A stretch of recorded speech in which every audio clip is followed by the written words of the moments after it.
Thanks for joining us for KREM 2 News 10 at 10, where we give you more news in less time. I'm Cody Proctor.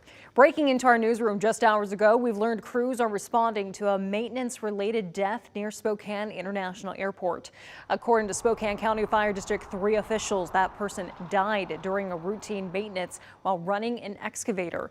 Not much else is known at this hour, and we're continuing to work right now to confirm more details.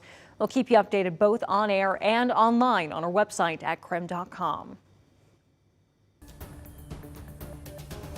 A federal judge in Texas ordered a hold on U.S. approval of the abortion medication mifepristone. At the same time, a Spokane federal judge is now ordering U.S. authorities to not make any changes that would restrict access to the drug. Mifepristone is one of the 2 drugs used for medication abortion in the United States, along with misoprostol, which is also used to treat other medical conditions. This comes only days after Washington Governor Jay Inslee announced the state's purchased a 3-year supply of the drug. Here's what he had to say earlier this week.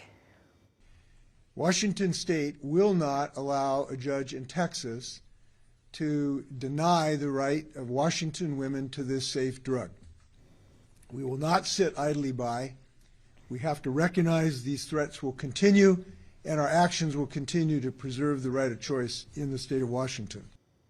Governor Jay Inslee tweeted a response to today's ruling saying, quote, "Bottom line, mifepristone remains available to Washington women because of our acquisition of this medication last week.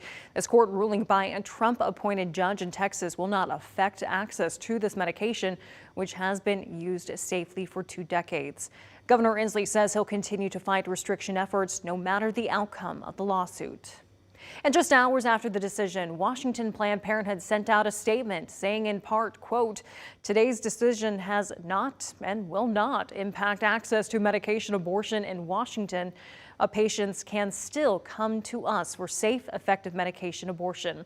We are prepared to continue providing care no matter the final ruling in this case. We won't let this decision stop us from providing safe, legal abortion care," end quote. And at this hour, it's still unknown how these conflicting rulings will alter abortion laws across the states. According to CBS News, this could set up for a high-stakes showdown in the Supreme Court. We learned within the last several hours, the Biden administration filed a notice of appeal for the 5th Circuit Court. Of course, we'll continue to dig for more details throughout the weekend. For the very latest, go to our website, KREM.com. Moving on now to a developing story that we broke just hours ago. A chaotic scene this afternoon in Coeur d'Alene, where police say a car burglar was shot to death by an armed citizen, who then ended up on the suspect's hood. The scene unfolding at the Silver Lake Plaza parking lot off of Canfield Road. KREM 2's Kyle Simchuk has been covering this story all night long and spoke to witnesses. Well, a lot of people witnessed this shooting. This is a very busy parking lot with a lot of businesses. We talked to one woman who went inside a store. When she came out, she said she heard a car revving, then gunshots. She ran to her own car to take cover. It happened within a matter of seconds, but it's taken Erin Riley all day to process what unfolded right in front of her in this parking lot. I heard what sounded like just a bunch of commotion, and then super loud shots, like a gun or fireworks, and louder than I've ever heard before. The Coeur d'Alene Police Department says a car burglar was confronted by an older man armed with a handgun.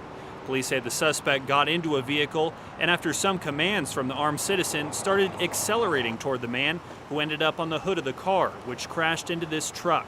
The man fired multiple shots, hitting the suspect at least once. Immediately, I just turned back around and just ran towards my car and ducked in front of it because I didn't know what was going on at that point. The suspect died at the hospital. The armed man is also being treated for injuries. His condition is unknown tonight.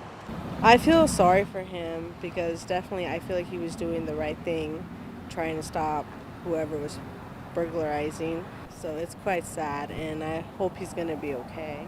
Do not mess with North Idaho. We are a different crowd here. A lot of people have been trained. A lot of people do carry, and we are ready to defend ourselves and each other. Businesses remained opened here as police investigated. They just sectioned off a small corner of this parking lot, but cleared the scene, took down crime tape within a few hours. So far, Coeur d'Alene police have not released the identities of either person involved. Reporting in Coeur d'Alene tonight, Kyle Simchuk, KREM 2 News. Kyle, thank you so much. Well, Spokane police arrested a woman suspected of arson at a home in North Spokane that left one person injured, endangered 5 others, and killed multiple pets. Today, police responded to a tip on the whereabouts of 36-year-old Jennifer Barden. She's currently booked into the Spokane County Jail on charges of attempted murder and arson. Let's take a break right now from the headlines and talk weather. Meteorologist Michelle Bosch joining us now in the Weather Center tonight with more on what to expect as we head into this Easter holiday weekend. Well, we are going to see some milder temperatures. I wish we could pair that with a whole lot of sunshine, but it does look like we're going to be dealing with potential for wet weather, or at least a little bit of that by Easter Sunday. But let's take a look at satellite and radar right now, where we do still have a little wet weather out there. It really has not been much in the Spokane area. Only 1/100 of an inch recorded at the Spokane airport, but we've had some heavier downpours up north around Deer Park, where they've picked up just this evening about 1/10 of an inch of rain. And it looks like it's still coming down in some parts around Deer Park right now. That continues to push off to the northeast. As we take a look at temperatures, it was still below average today, but at least we made it up into the lower 50s. It's going to be relatively mild tonight. The clouds are going to keep us insulated a bit. We're at 47 right now in Spokane, 45 in Coeur d'Alene, still 50 in Moses Lake, and lower 50s in Lewiston. So temperatures will likely drop down to the upper 30s to around 40. Saturday should be a dry day, though, and that should allow temperatures to climb into the mid 50s. And we should start off dry on Easter Sunday. I think we'll get enough sun breaks that we'll see temperatures in the lower 60s, but could see rain showers return as early as Sunday afternoon. Michelle, thank you so much. Let's move on now to Nightbeat for a quick look at the day's top stories. Stronger anti-hazing measures in our state are one step closer to becoming a reality. The San Martinez bill passed the Senate yesterday and will soon make its way to the governor's desk. The bill increases penalties for the most serious types of hazing from a misdemeanor to a felony. The bill is named after San Martinez of Bellevue. He died back in 2019 after a night of hazing at a fraternity at Washington State University. 15 fraternity members were charged with misdemeanors for supplying alcohol to a minor, but they were never able to gather enough evidence to charge anyone with Sam's death. The jury set for the trial of Lori Vallow, the Idaho mom accused of murdering 2 of her kids and conspiracy to commit murder for her current husband's late wife, Tammy Daybell. After 4 days, the defense and prosecution chose the 18 people who will serve on the jury for the next 2 months.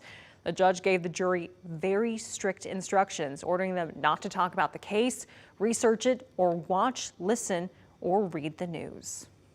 It's absolutely critical. One of the worst things that can happen is if they don't follow it and they don't tell. And then they're in jury deliberations, for instance, and they start to talk about something that they heard outside the courtroom. It pollutes the whole trial, and you have to start over. The trial is expected to last about 2 months. Vallow's husband, Chad Daybell, also charged in the murders and will be tried separately. And a construction alert for you tonight to prepare for starting this Monday. Riverside between Stevens and Wall Street will be closed. Howard Street will also be closed in both directions from Riverside and Sprague Avenue as they finish last year's unfinished projects. Work should be done by April 22nd. That was your Night Beat. To learn more about any of these stories, text the word night to 509-448-2000. We'll send them right to your phone.